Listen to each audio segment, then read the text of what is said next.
Tras pagarle la compra a una anciana en la tienda, ésta me susurró en voz baja: cuando tu marido se vaya, no toques la nieve del patio. Me reí por lo bajo, pero decidí hacerle caso y no limpié el patio. Y al salir al porche por la mañana, me quedé sin aliento al ver lo que había. Bienvenidos al canal Giros del Destino. Antes de empezar, decidnos desde dónde nos estáis viendo. Nos interesa mucho saberlo. Deseamos que disfrutéis de esta fascinante historia. Elena Pérez estaba en la cola de la caja del supermercado de su barrio, apretando contra el pecho una raída bolsa de la compra. Fuera, la ventisca cubría las calles de nieve. Aquel diciembre se había presentado especialmente blanco. A los 58 años, una ya no va corriendo por los hipermercados en busca de ofertas, sino que acude al lugar de siempre, cerca de casa, donde las dependientas te conocen por tu nombre. Delante de ella, justo en la caja, se afanaba una anciana encorvada, envuelta en un descolorido pañuelo de lana. Vaciaba sobre el mostrador las monedas de un monedero gastado, contándolas con dedos temblorosos. En la cinta transportadora reposaba la compra más humilde: una barra de pan, un cartón de leche, 3 patatas y una cebolla pequeña. Señora, no le llega, dijo con cansancio Leticia, la cajera, una joven de ojos fatigados. Le falta 1 euro.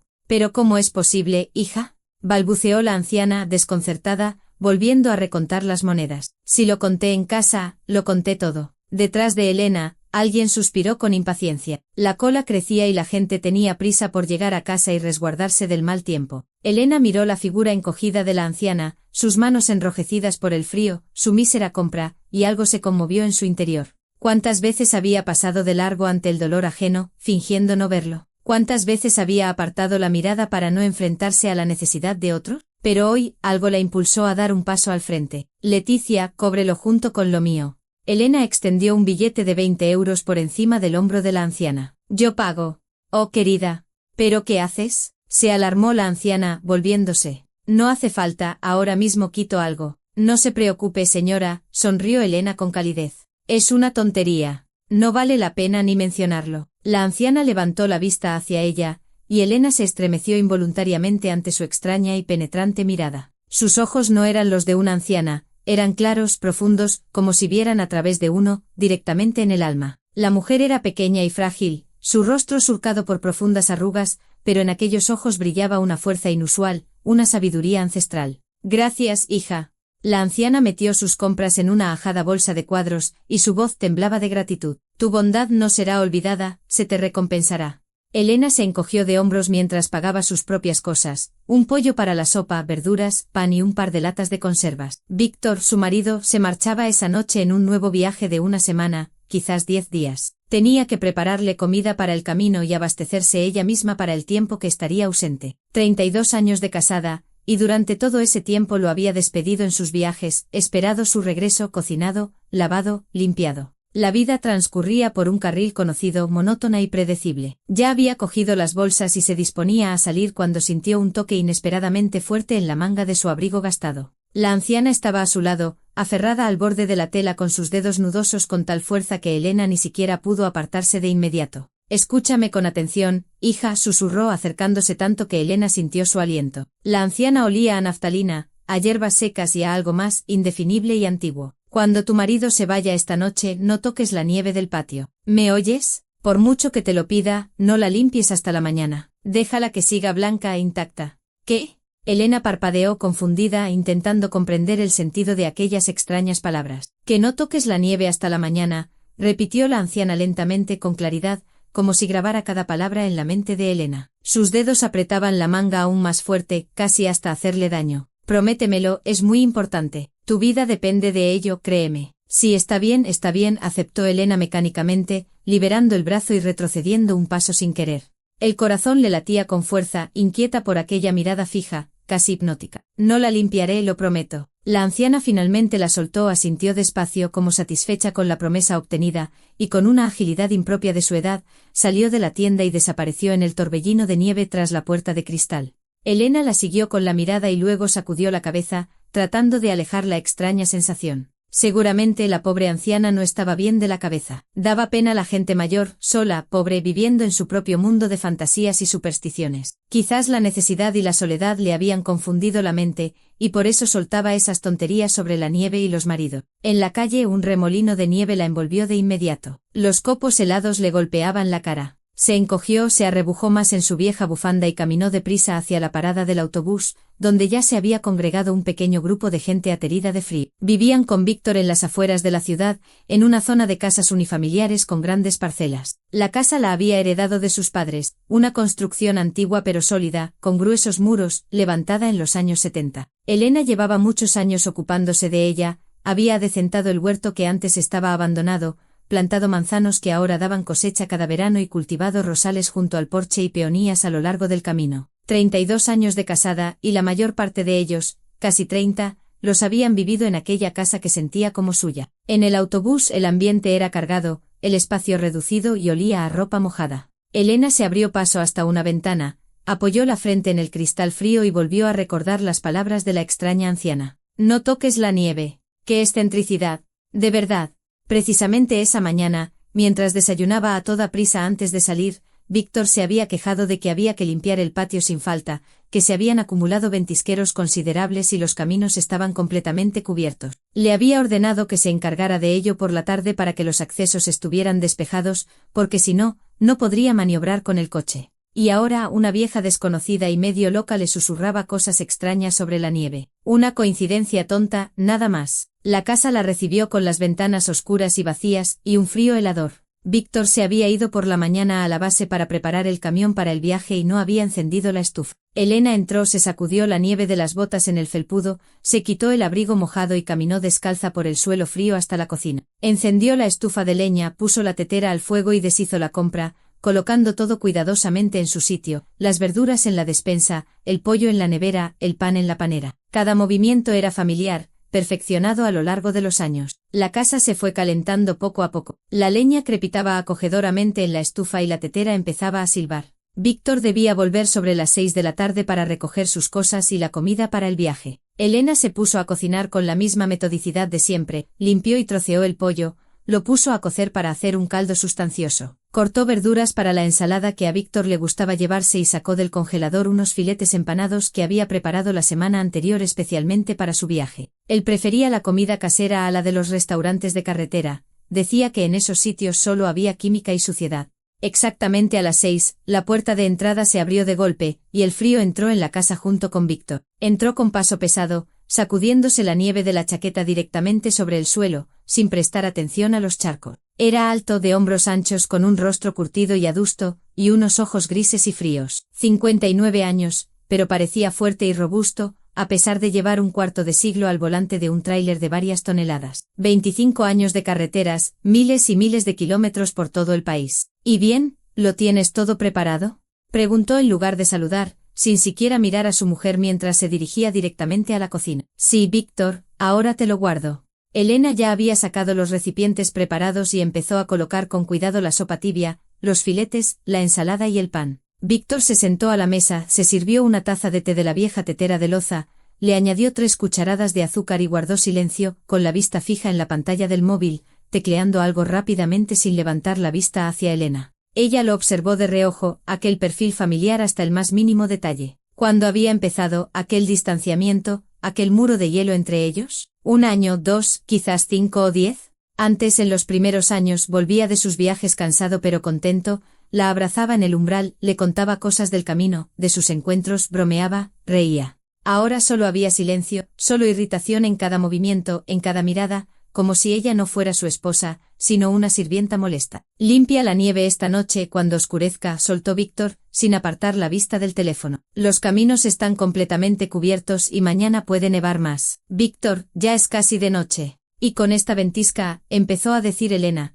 pero se calló al ver cómo él levantaba hacia ella su fría mirada. He dicho que por la noche, la cortó bruscamente. No eres una niña, en media hora lo tienes hecho. Yo no he tenido tiempo. Mañana salgo muy temprano. La carga es importante. Elena apretó los labios y continuó guardando en silencio los recipientes en la gran bolsa de viaje. Recordó las palabras de la anciana: cuando tu marido se vaya esta noche, no toques la nieve. Una coincidencia extraña hasta lo imposible. Aunque, ¿qué coincidencia, en realidad? Era invierno.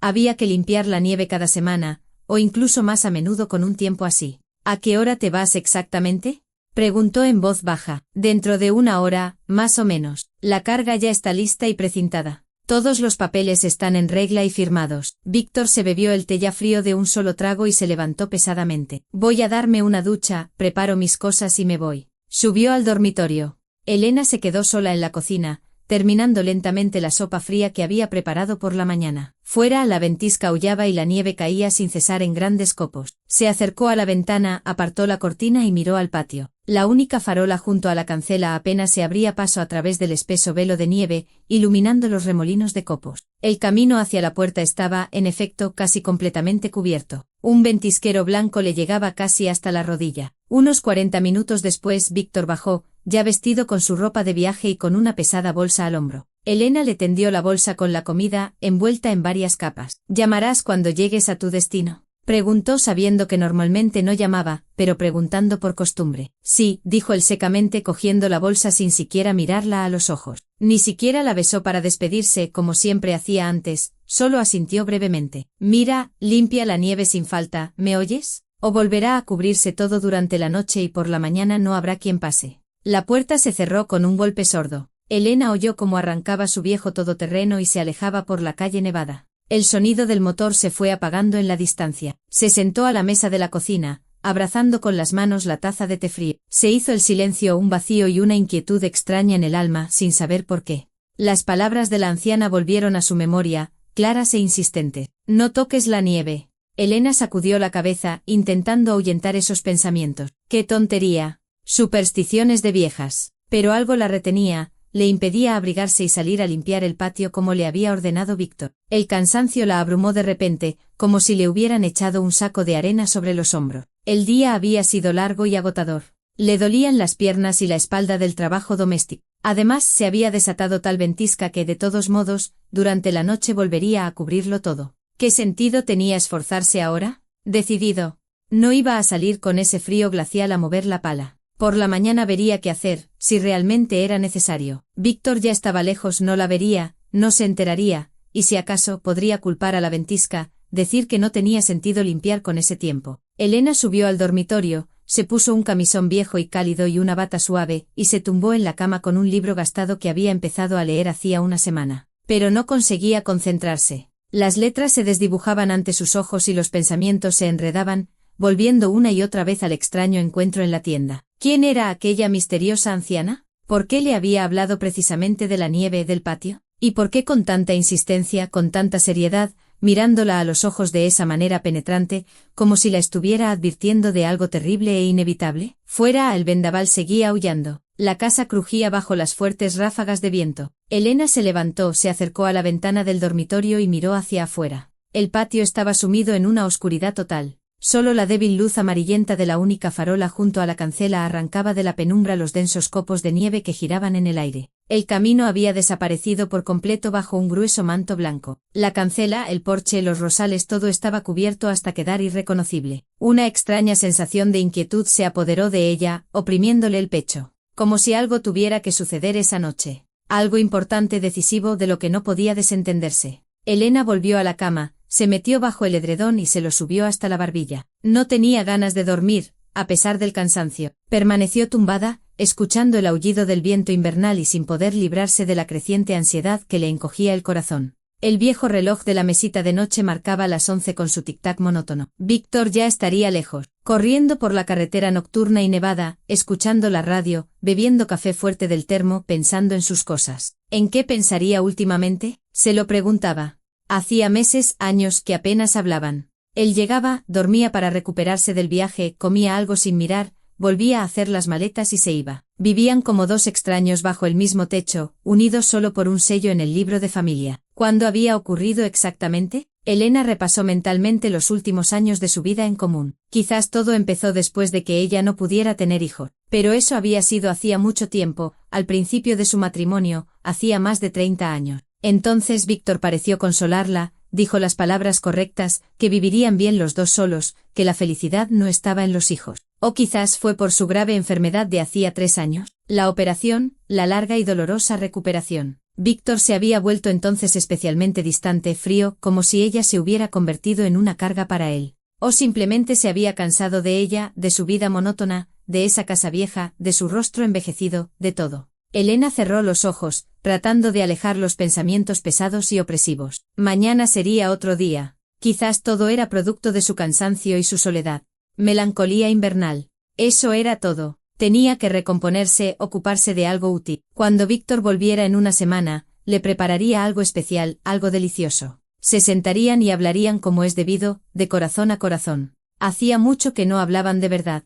El sueño llegaba a trompicones, inquieto y agitado. Tan pronto se sumía en una duermevela intranquila como se despertaba bruscamente por una ráfaga de viento especialmente fuerte o por el crujido de los marcos de las ventanas. Soñó con la anciana de la tienda, con sus ojos penetrantes que todo lo veían, con sus dedos secos y tenaces en su manga. No toques la nieve, repetía en sueños una y otra vez como un conjuro. Elena se despertó temprano, cuando aún estaba completamente oscuro. Miró con ojos somnolientos el reloj, las 6:00 de la mañana. Fuera apenas empezaba a clarear. La ventisca por fin, había amainado por completo. Había un silencio especial, denso, casi vibrante. Elena se levantó, se echó por los hombros una bata de punto, bajó a la cocina, puso mecánicamente la tetera en el fuego, encendió el fogón, se acercó a la ventana y se quedó helada, sin poder creer lo que veía. El patio estaba cubierto por una capa de nieve lisa e intacta, absolutamente blanca. Pero desde la cancela hasta la casa, hasta las ventanas de la planta baja, se veían unas huellas claras y muy profundas. Huellas de hombre, de unas botas grandes y pesadas. Definitivamente no eran de Víctor. Conocía perfectamente su calzado, su talla, su forma de andar. Eran unas huellas completamente extrañas. Alguien había venido a su casa por la noche, había caminado por el patio, se había acercado a las ventanas, y ella había estado completamente sola. Elena permaneció junto a la ventana, aferrada al alféizar con los nudillos blancos. El corazón le latía tan fuerte y rápido que parecía que se le iba a salir del pecho. No podía apartar la vista de las huellas, intentando comprender, asimilar lo que estaba pasando. Las profundas y nítidas marcas de unas botas pesadas iban desde la misma cancela directamente hacia la casa, la rodeaban metódicamente por ambos lados y se detenían en cada ventana de la planta baja, como si alguien hubiera estado examinando la casa con atención. Alguien había estado rondando su casa por la noche mientras ella dormía, completamente sola e indefensa. Le temblaron ligeramente las manos. Elena retrocedió un paso, llevándose una mano a la boca para reprimir un sollozo de pánico que pugnaba por salir. Le costaba respirar. Tenía que calmarse, serenarse, pensar con claridad. ¿Podrían haber sido los vecinos por alguna razón? No, era imposible. Los vecinos de la izquierda, los García, ya pasaban de los 70. Unas huellas tan profundas y pesadas no podían ser suyas. La parcela de la derecha llevaba un año vacía. Los dueños se habían mudado a la ciudad hacía tiempo. La casa estaba cerrada. Y enfrente solo vivía María Isabel. Pero ¿por qué iba una mujer mayor a caminar por un patio ajeno en plena noche y con una ventisca? Elena se obligó a acercarse más al cristal, escrutando las huellas con más atención. No seguían un patrón caótico o desordenado, sino muy deliberado, meditado. Desde la cancela, directamente a las ventanas del salón, luego cuidadosamente a lo largo de la pared hasta las ventanas de la cocina, después hacia la parte trasera de la casa, donde estaban el trastero y la entrada al sótano. Como si alguien hubiera recorrido metódicamente todo el perímetro de la casa, asomándose a cada ventana, estudiando algo, buscando, comprobando. Un escalofrío le recorrió la espalda y se le erizó la piel. Unos ladrones preparándose, estudiando que podían robar. Pero no se habían llevado nada, ni siquiera habían intentado entrar. La cancela estaba cerrada con un simple pestillo. La cerradura estaba intacta. Las huellas solo iban de la cancela al interior del patio y de vuelta. Eso significaba que la persona la había abierto de alguna manera, había entrado tranquilamente, había rodeado la casa y luego había vuelto a cerrar la cancela y se había ido sin prisa. La tetera en el fuego soltó un silbido agudo, y Elena se sobresaltó de pies a cabeza por el sonido repentino y estridente. Apagó el gas con mano temblorosa, pero ni se le pasó por la cabeza prepararse un té. Tenía que hacer algo urgentemente, tomar una decisión, llamar a la policía. ¿Pero qué decir exactamente? Que alguien desconocido había estado caminando por su patio durante la noche pero no había robado, roto ni dañado absolutamente nada. Se acordó del inspector de la zona, Gregorio Pérez Larín. Lo conocía desde hacía muchos años, desde que llegó al barrio siendo un muchacho muy joven. Ahora tendría más de 50, pero seguía cumpliendo con su deber. Era conocido por ser una persona concienzuda y servicial, a la que se podía recurrir. Definitivamente tenía que llamarle a él. Elena subió rápidamente al dormitorio y se vistió a toda prisa, poniéndose lo primero que encontró a mano, unos pantalones de chándal, un grueso jersey de lana y cambió las zapatillas de casa por unas botas de invierno. Cogió el móvil y buscó el número del inspector en sus contactos antiguos. Los dedos aún le temblaban desagradablemente mientras marcaba. Inspector Pérez, soy Elena Pérez, de la calle del Jardín, número 17. Disculpe que le llame tan temprano, pero me ha ocurrido algo muy extraño. Buenos días, doña Elena, se oyó la voz familiar, tranquila y ligeramente ronca del inspector. ¿Qué ha sucedido? Anoche alguien vino a mi casa. Estuvo caminando por el patio, dejó huellas en la nieve. Yo estaba sola en casa. Mi marido se fue de viaje largo y yo estoy muy asustada. Entiendo. ¿Y no ha desaparecido nada? ¿No han forzado la puerta? ¿Las ventanas están bien? No, parece que todo está intacto y en su sitio, pero las huellas van directas a las ventanas por todos lados, como si alguien hubiera estado espiando o buscando algo concreto. Gregorio Pérez guardó un silencio pensativo al otro lado de la línea durante unos segundos. De acuerdo, voy para allá ahora mismo, en 20 o 30 minutos como máximo. Mientras tanto, no salga de casa. No pise las huellas bajo ningún concepto y revise bien todas las ventanas y puertas, que todo esté bien cerrado. Muchas gracias, exhaló Elena con alivio. Le espero. Colgó el teléfono y de inmediato se puso a revisar la casa. Miró a su alrededor con una nueva y recelosa atención. La casa ahora le parecía extraña, hostil, insegura. Cada crujido familiar de las tablas del suelo,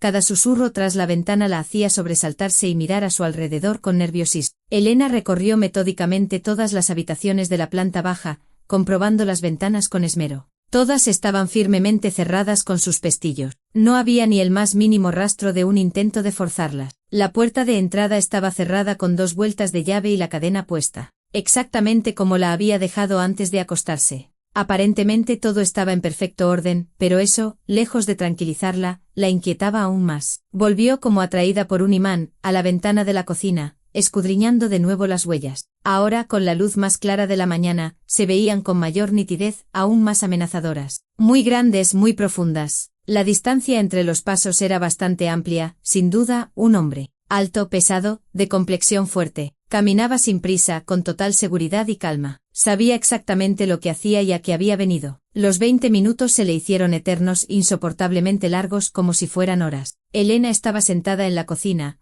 aferrando con manos temblorosas una taza de té ya completamente frío, sin poder apartar la vista de la ventana. ¿Y si aquel desconocido volvía ahora mismo? ¿Y si estaba observando desde algún lugar cercano, esperando el momento oportuno para que ella saliera o se distrajera? Finalmente la luz brillante de unos faros de coche iluminó la ventana. Elena se levantó de un salto y se asomó. Era el coche de servicio del inspector, inconfundible. Gregorio Pérez salió del vehículo. Un hombre alto y corpulento, de unos 50 y pocos años, con una gruesa chaqueta de uniforme y un gorro de piel. Elena prácticamente corrió hacia la puerta y la abrió de par en par, sin siquiera esperar a que llamara al timbre. Inspector Pérez, muchísimas gracias por venir tan rápido. Se hizo a un lado para dejarlo pasar. No se preocupe, doña Elena, es mi trabajo. Se sacudió con calma la nieve pegada a sus pesadas botas y la siguió hasta la cocina. Su mirada experta se fijó de inmediato en la ventana, en la vista del patio. Muéstreme dónde están exactamente esas huellas. Salieron juntos al porche helado. El aire gélido y punzante le quemó la cara acalorada y los pulmones. Gregorio Pérez bajó los crujientes escalones de madera sin prisa, con parsimonia, inspeccionando atentamente el patio nevado. Se acercó a las huellas, se agachó con cuidado y examinó cada pisada detenidamente. Botas del 44 o quizás hasta del 45, murmuró para sí, pensativo, mientras calculaba. La suela tiene un relieve profundo, parecen botas de trabajo o militares. Vienen de la cancela. Siguió lentamente con la mirada toda la cadena de huellas, de principio a fin, directamente hacia las ventanas del salón, luego metódicamente a lo largo de toda la pared de la casa hasta la parte trasera, y de vuelta por el mismo camino hasta la cancela. Muy extraño. ¿Quién podría ser? Elena se abrazó con fuerza, arrebujándose en la vieja chaqueta que se había echado sobre los hombros, temblando no solo de frío. Esa es una pregunta muy buena e importante. Gregorio Pérez se levantó con esfuerzo de su posición en cuclillas, sacudiéndose la nieve de las rodillas. Dígame, doña Elena, ¿no tendrá por casualidad algún conflicto serio con los vecinos? ¿Alguien que se haya ofendido por algo, que le guarde rencor? No, que va. Nos llevamos bien con todos los vecinos. Vivimos de forma tranquila y pacífica, nunca molestamos a nadie ni discutimos con nadie. ¿Y su marido? ¿Cuándo se fue exactamente de viaje? Ayer por la tarde sobre las 7. Se fue a un viaje largo, mínimo una semana, quizás más. El inspector asintió lentamente anotando algo con concentración en una pequeña y gastada libreta de servicio. Entonces, esa persona sabía con certeza que usted se quedaba sola en casa. Muy interesante y preocupante. Abrió la cancela con cuidado, entró tranquilamente y luego la volvió a cerrar y se fue. No tenía ninguna prisa, actuaba con confianza. Inspector, y en su opinión, ¿qué hacía aquí? ¿Por qué vino de noche a rondar la casa? Eso es lo que tenemos que averiguar. El inspector la miró con una expresión muy seria y grave. Hay varias posibilidades. Podría estar estudiando qué hay de valor en la casa, preparándose para un robo. Podría estar comprobando si la casa está habitada o vacía. O podría ser, no terminó la frase dejándola en el aire, pero Elena entendió perfectamente sin necesidad de palabras. Podría ser que esa persona se estuviera preparando para algo mucho peor que un simple robo. Para un asalto, para un acto de violencia. ¿Alguno de sus vecinos tiene cámaras de videovigilancia instaladas? Preguntó Gregorio Pérez con profesionalidad, observando las casas cercanas. Elena se concentró tratando de recordar. Creo que María Isabel, la de enfrente, tiene una cámara. Instaló un sistema el año pasado, después de que les robaran en el garaje a los García. Excelente. Eso podría ayudar mucho. Vayamos a verla ahora mismo, pidámosle que nos deje ver la grabación. Es posible que la cámara haya captado quién vino y en qué coche llegó. Salieron rápidamente por la cancela y cruzaron la solitaria calle Nevada. La casa de María Isabel estaba justo enfrente, una vivienda cuidada y ordenada, pintada de un agradable azul claro, con bonitas molduras de madera tallada en las ventanas. Elena llamó al timbre. 1 minuto y medio o 2 después, la puerta de entrada se abrió. En el porche apareció la dueña, una mujer corpulenta y afable de unos 70 años, con una bata de flores de colores vivos y el pelo cano recogido en un pequeño moño en la nuca. Elena, cariño, ¿qué ha pasado? ¿Ocurre algo? María Isabel entornó los ojos con preocupación, mirando con curiosidad al inspector uniformado que estaba a su lado. María Isabel, buenos días. Verás, anoche alguien extraño estuvo andando por mi patio. Dejó unas huellas muy claras en la nieve. El inspector Pérez ha venido a investigar. ¿Podríamos ver la grabación de tu cámara de seguridad? Quizás se vea algo importante. ¡Ay, Dios mío bendito!, exclamó la vecina, llevándose las manos al pecho con sincera alarma. ¿Alguien extraño andando por ahí de noche? ¿Y tú que estabas sola, con Víctor de viaje largo? ¡Qué miedo, por Dios! Entrad, entrad ahora mismo. Claro que sí, entrad y miramos lo que haga falta. Entraron en la acogedora casa, en un pequeño pero impecable y ordenado salón, abarrotado de muebles antiguos y macizos de madera oscura. En la pared colgaba un moderno televisor de pantalla plana, y debajo había una caja negra, el videograbador, con luces verdes y rojas parpadeando. María Isabel, nerviosa y un poco perdida, encendió el televisor y se peleó un rato con varios mandos a distancia. Ahí está, parece que funciona. Inspector, encárguese usted de estos cacharros, que yo no entiendo mucho. Me lo instaló mi nieto. El inspector asintió en silencio, tomó el mando con seguridad y empezó a rebobinar la grabación rápidamente. Elena se quedó a su lado inmóvil, sin apartar la vista de la pantalla, con miedo a perderse cualquier detalle. En la grabación en blanco y negro y con grano,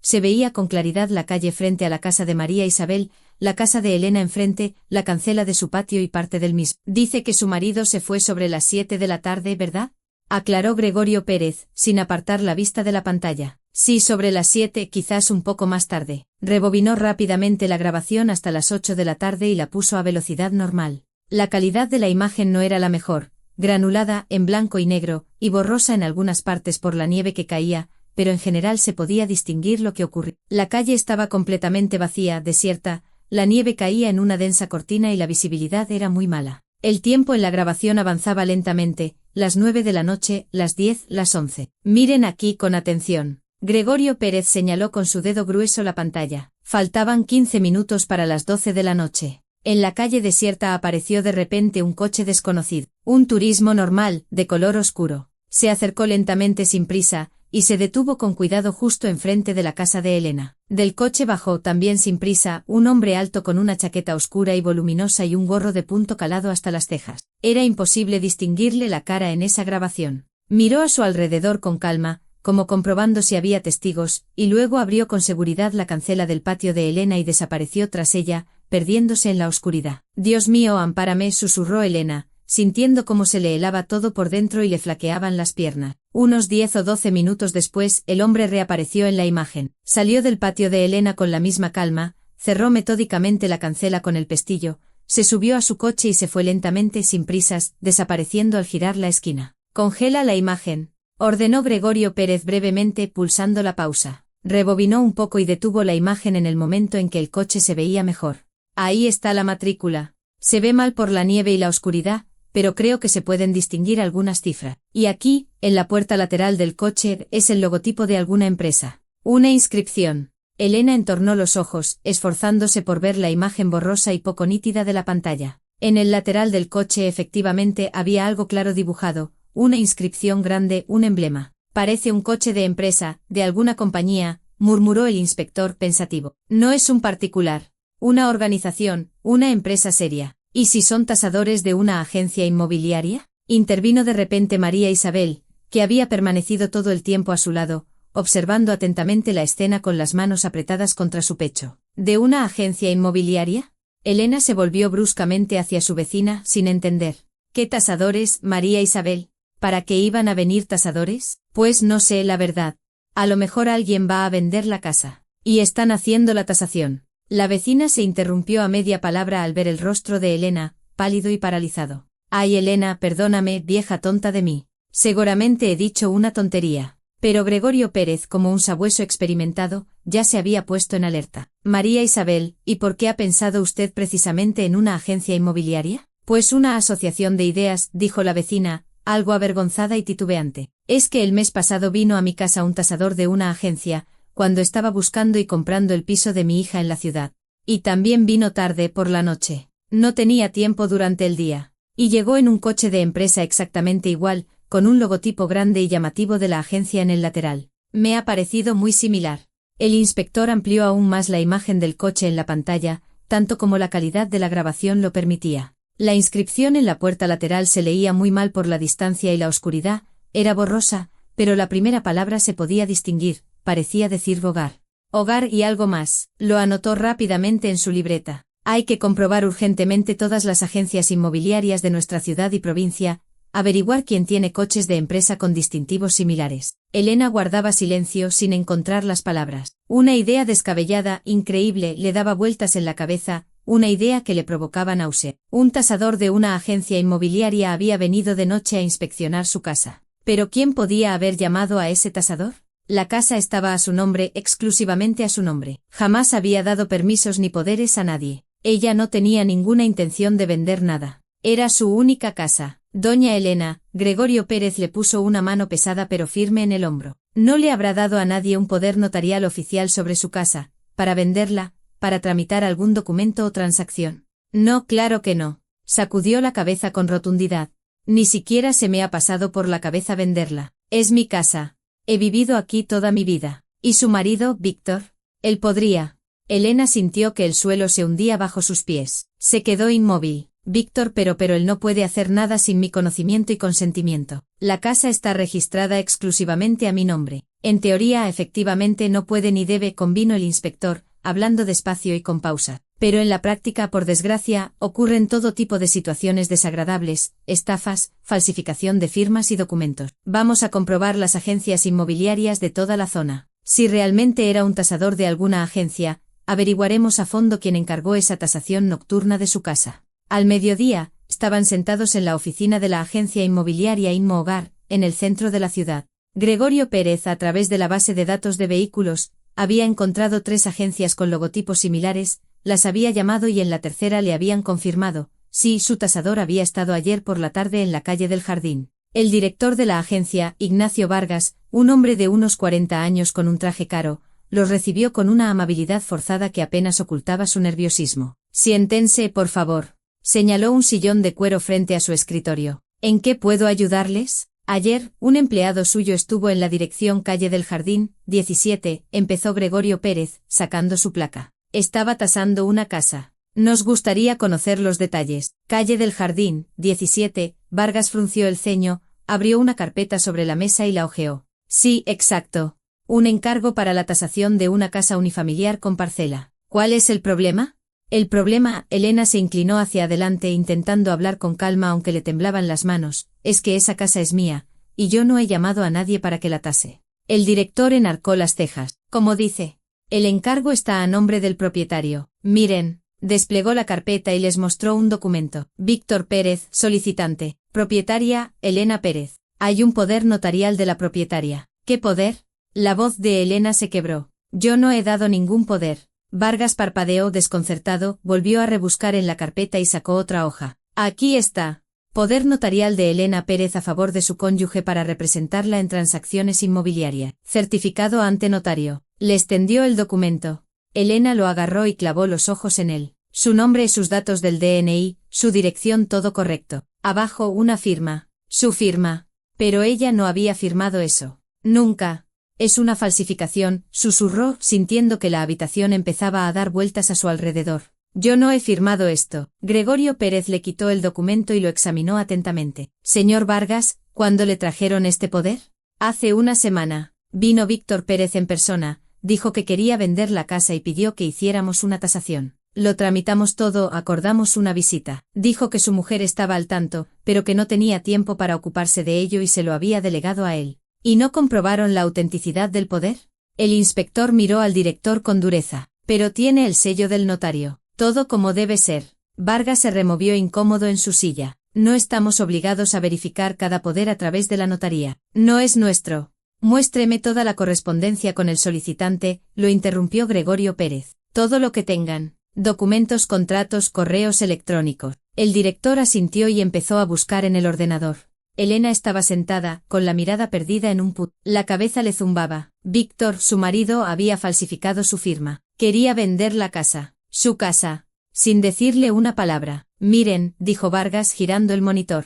El primer contacto fue hace 2 semanas. Escribió a nuestro correo preguntando por la tasación y venta de la casa. Concertamos una cita. Vino, trajo los documentos. Firmamos un contrato para la tasación. Y el tasador fue e inspeccionó la casa de noche, dijo Elena con voz hueca. A las 11 de la noche, mientras yo dormía, él rondaba mi casa, mirando por las ventanas. Bueno, el cliente pidió expresamente que fuera por la noche, dijo que durante el día había alguien y que necesitaba que fuera discreto. Vargas se encogió de hombros. No les negamos a los clientes una petición si no infringe la ley. ¿Y trabajar con documentos falsificados no infringe la ley? Gregorio Pérez golpeó la mesa con la palma de la mano. Yo no sabía que los documentos eran falsos. Palideció Vargas. Se lo juro, todo parecía legal. ¿Qué pasó después? El inspector señaló el monitor.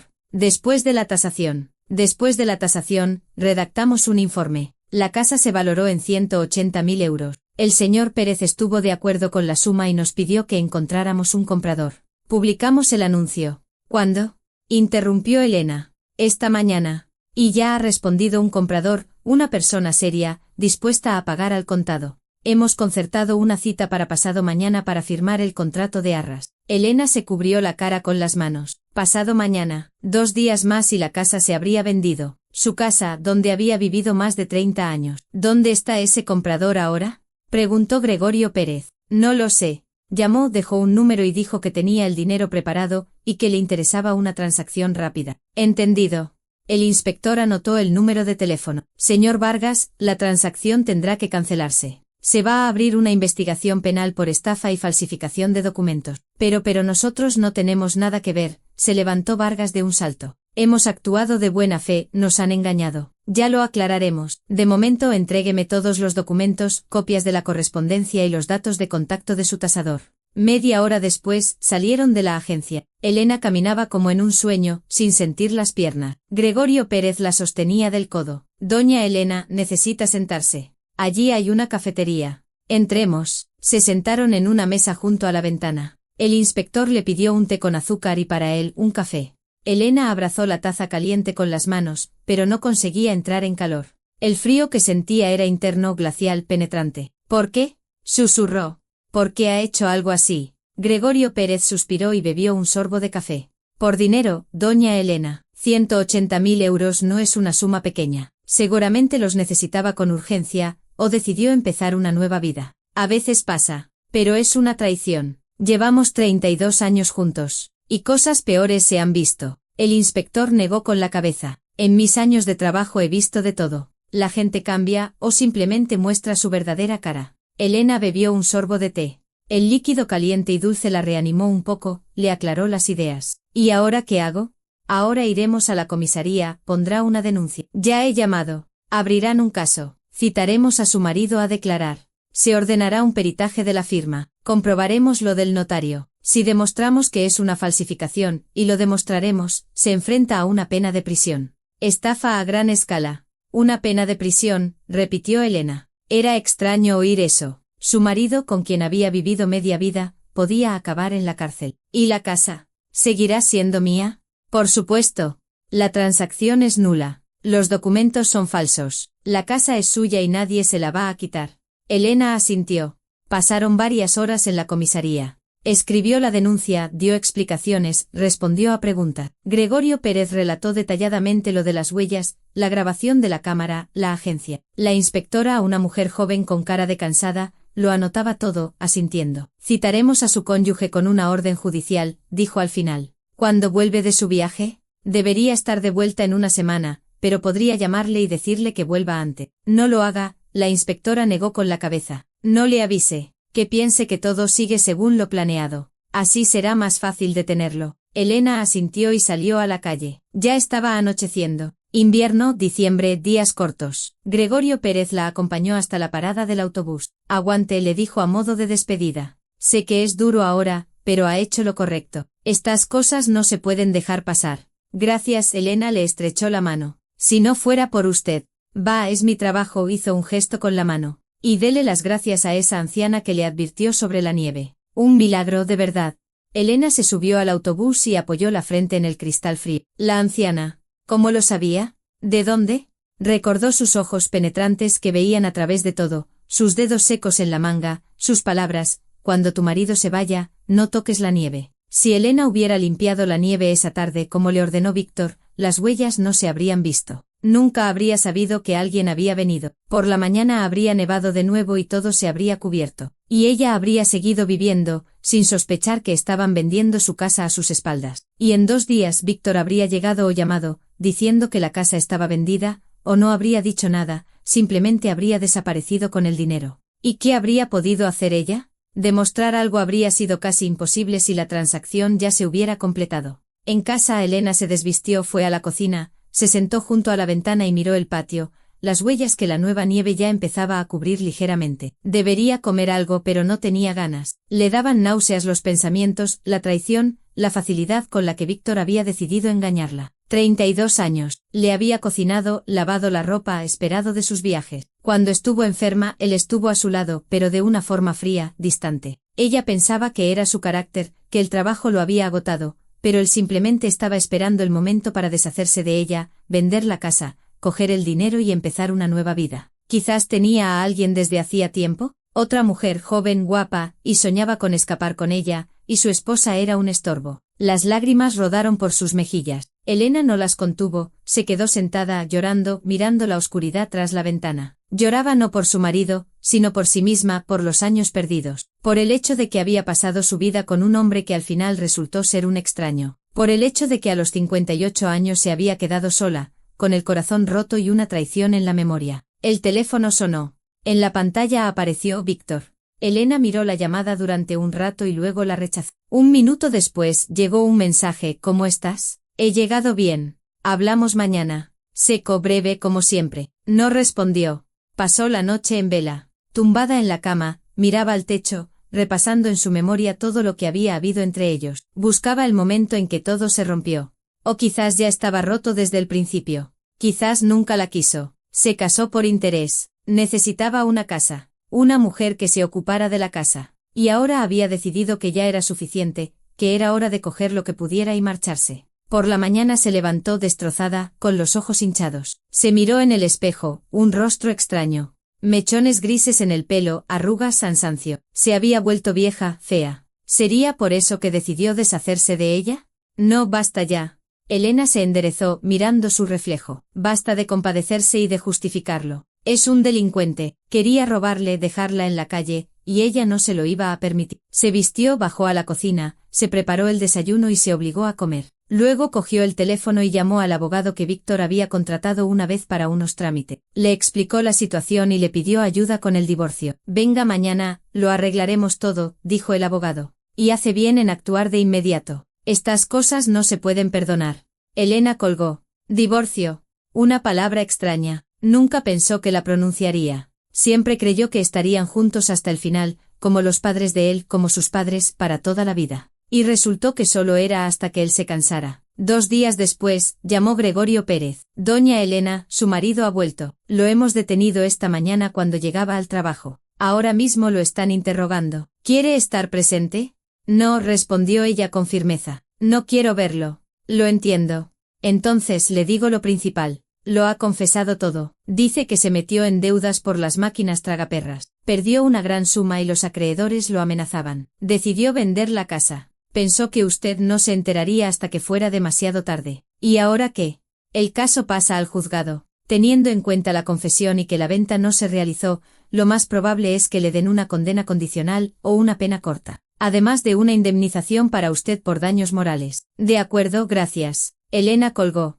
Máquinas tragaperras, deudas. Así que no era por otra mujer, no era porque se hubiera vuelto vieja y fea. Simplemente dinero, ludopatía y estupidez. Por alguna razón, eso no la hacía sentirse mejor. Quizás otra mujer habría sido incluso mejor, al menos una explicación humana. Pero así simplemente había vendido su vida por deudas. La primavera llegó inesperadamente pronto. A finales de marzo, la nieve se derritió en unos pocos días, dejando al descubierto la tierra ennegrecida y los primeros brotes verdes de hierba. Elena estaba de pie junto a la ventana de la cocina con una taza de café en las manos, mirando el patio donde una fría noche de diciembre habían quedado las huellas de un extraño. Unas huellas que habían cambiado toda su vida. El juicio fue rápido. Víctor recibió una condena condicional de 2 años, además de la obligación de pagarle a Elena una indemnización de 5.000 euros. El abogado le explicó que era difícil conseguir más, no había habido un daño material real. La venta no se había consumado y la casa seguía siendo suya. Víctor pagó el dinero de inmediato. En el juicio miró al suelo sin levantar la vista. No pidió perdón. El divorcio se formalizó un mes después. Víctor se mudó a casa de su hermano y recogió sus cosas. Lo hizo mientras Elena no estaba en casa. Se fue a propósito a casa de una amiga para no verlo. Cuando volvió, la casa estaba vacía. La mitad del armario bostezaba con estantes vacíos. En la pared, una mancha más clara donde había colgado su fotografía. Elena quitó las demás fotos, las guardó en una caja y las subió al desván. No las tiró al fin y al cabo, era un tercio de su vida juntos, pero tampoco quería volver a mirarlas. Las primeras semanas después del divorcio fueron extrañas. El silencio en la casa era ensordecedor. Nadie daba portazos, nadie exigía la cena, nadie se quejaba. Elena deambulaba por las habitaciones sin saber si alegrarse o llorar. Los vecinos la apoyaron. María Isabel pasaba cada día con pasteles y noticias. Los García la invitaban a tomar el té. El inspector Gregorio Pérez se pasó un par de veces para preguntar si todo estaba en orden. «Es usted una valiente, doña Elena», le dijo una vez mientras tomaban un té. «No todas las mujeres a su edad se atreven a empezar de cero, y usted lo está haciendo muy bien». «¿Y qué otra cosa me queda?», sonrió Elena con amargura. «¿Sentarme a compadecerme? Muchos lo hacen. Pero usted resiste, y eso tiene mucho mérito». Elena se planteó buscar trabajo. Todavía faltaba para la jubilación, y necesitaba vivir de algo. La indemnización y los ahorros no durarían mucho. No quería vender la casa. Era todo lo que le quedaba. Repasó los anuncios. A su edad las opciones eran limitadas: dependienta, limpiadora, vigilante. Los requisitos la asustaban: menor de 45 años, experiencia laboral, conocimientos de informática. ¿Dónde iba ella, un ama de casa con 30 años de experiencia? A principios de abril, tuvo suerte. La biblioteca local buscaba un ayudante de bibliotecario. Media jornada, un sueldo modesto pero cerca de casa. Elena fue a la entrevista con la directora, Nina, una mujer agradable de unos 60 años. ¿Tiene experiencia con libros? No, pero leo mucho. Toda mi vida. Me encantan los libros, dijo Elena con sinceridad. La lectura había sido su refugio todos esos años. Eso es suficiente, sonrió Nina. Necesito a alguien que ame los libros, no que simplemente cumpla un horario. Empiece el lunes. La biblioteca resultó ser un lugar tranquilo y acogedor. Un edificio antiguo con techos altos, parqué crujiente y hileras de estanterías que olían a papel y a confort. Elena se adaptó rápidamente, ayudaba a los lectores, ordenaba libros, reparaba cubierta. El trabajo no era difícil, pero sí agradable. Poco a poco fue conociendo a los visitantes habituales, abuelas que buscaban novelas románticas, escolares con los clásicos, madres jóvenes con cuentos, un militar retirado con libros de historia. Una de las lectoras habituales, Vera, de unos 70 años, se quedó un día charlando en el mostrador. «Elena, querida, ¿no serás tú de la que hablaba María, la de los García?» «María Isabel». «Sí, somos vecinas». Contó tu historia, la de tu marido que quería vender la casa. «¡Qué horror! Elena apretó los labios. Los cotilleos se habían extendido por el barrio. Eso fue en invierno. Ya ha pasado. Pero hiciste bien en no aguantarlo. Vera le puso una mano en el hombro. Yo aguanté al mío 30 años. Bebía, me era infiel, me levantaba la mano y yo callada, criando a los hijos. Murió de cirrosis hace 10 años. Y solo después de su muerte comprendí cómo se podía vivir. Libre, sin miedo. A ti todavía te queda mucho por vivir, continuó. 58 años es ser joven. Una amiga mía se casó a los 62 y está feliz como una adolescente. No te rindas. Vera empezó a pasar más a menudo. Le presentó a otras visitantes, Ludmila, Tamara, Zinaida. Todas de una edad similar, viudas o divorciadas. Se reunían, iban al teatro a exposiciones. Únete a nosotras, le propuso Ludmila. El sábado hay un concierto de música retro en el centro cívico. Recordaremos la juventud. Elena aceptó. Hacía mucho que no salía a ningún sitio. Con Víctor, la vida cultural se había acabado hacía 10 años. Él lo consideraba una pérdida de tiempo. El concierto fue agradable. Canciones de su juventud, de los años 70 y 80. Elena escuchaba las melodías familiares y sentía como algo se descongelaba en su interior. A su lado sus amigas canturreaban, reían, compartían recuerdos. Después del concierto fueron a una cafetería y hablaron de corazón. Cada una tenía su propia historia difícil. A Ludmila, su marido la dejó por una más joven. El marido de Tamara murió a los 45. Zinaida no se había casado, había dedicado su vida al trabajo. ¿Sabéis de qué me he dado cuenta?, dijo Tamara. La felicidad no está en los hombres, está en nosotras mismas. Si tienes una afición, amigos, un objetivo, eres feliz. Pero si toda tu felicidad depende de tu marido, él se va y se acabó, la vida termina. Cierto, asintió Zinaida. Yo he estado sola toda mi vida. Vivo, trabajo, voy al teatro. Tengo una vida plena. Elena las escuchaba y pensaba que tenían razón. Había construido toda su vida en torno a Víctor. Su horario, sus deseos, su estado de ánimo. Se había olvidado de sí misma. Ahora tenía que recordar quién era, qué le gustaba, qué quería. En casa sacó un viejo álbum. Allí estaba ella con 20 años, estudiante de magisterio. Soñaba con ser maestra. Se casó, no pudo tener hijos y no volvió a trabajar. Se quedó en casa 30 años. Pero tenía sueños, quería pintar, viajar, aprender inglés, todo lo fue posponiendo. Pero ahora, nada se lo impedía. Elena cogió una libreta y escribió: ¿qué quiero? Aprender a pintar, viajar a la ciudad vecina, aprender inglés, arreglar el jardín, encontrar un hobby. Una lista corta, pero era un comienzo. Elena sonrió por primera vez en meses con sinceridad.